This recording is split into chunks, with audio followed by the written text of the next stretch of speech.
Oxy har været i Las Vegas for at møde nogle mennesker, der bruger sig selv politisk. I det her afsnit besøger vi Hart, som er sexarbejder og terapeut. I work at Gender Justice as like a group facilitator, and I facilitate a group on Saturday, and then I facilitate a group for sex workers on Thursday.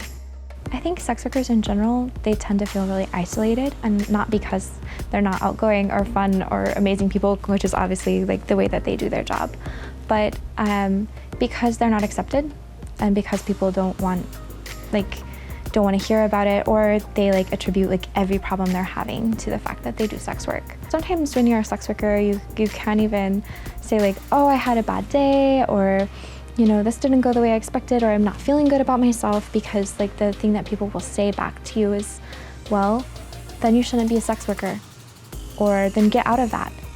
Whereas like if someone was working in a coffee shop and they had a bad day, no one would tell them like, well, quit your coffee shop job, that's your problem. The problem is you work in a coffee shop, you know? Before sex workers were ever allowed to speak on their own, people spoke for us.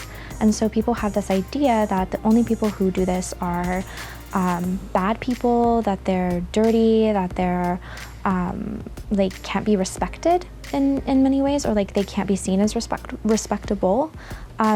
Then what I find is basically like no one's willing to hear your story once they have already made up their mind.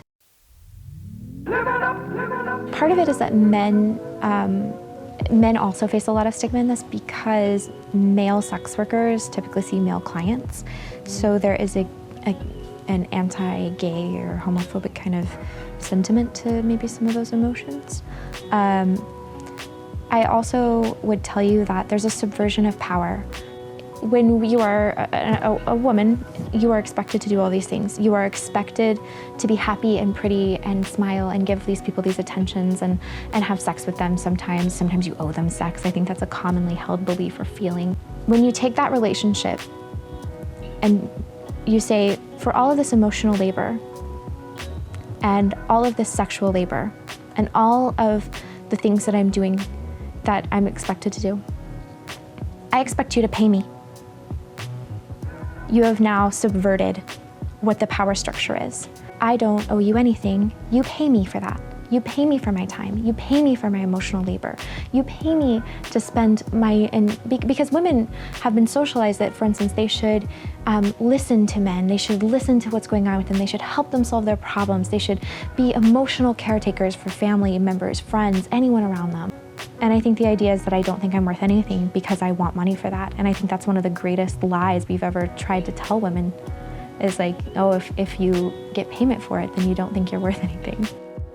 No little girl wants to grow up to be a prostitute is a rhetoric that's used here. Okay. No little girl wants to grow up to be a prostitute.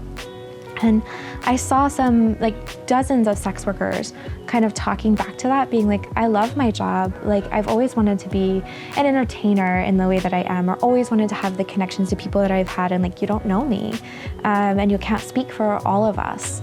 And there's also just been like, I've watched maybe on social media, like sex workers speaking their own truths and being able to say what they want to say.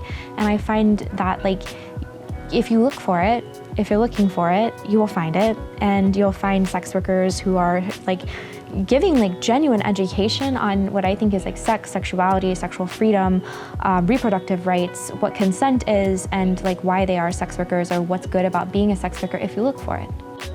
Og netop forskellen på sexarbejde og trafficking i lovgivningen kigger vi nærmere på i næste afsnit, hvor vi snakker med Sommer om, hvordan det er gået, når hun er taget op til Nevadas hovedstad Carson City for at kræve en plads ved bordet, når der skal lovgives om netop sexarbejdere.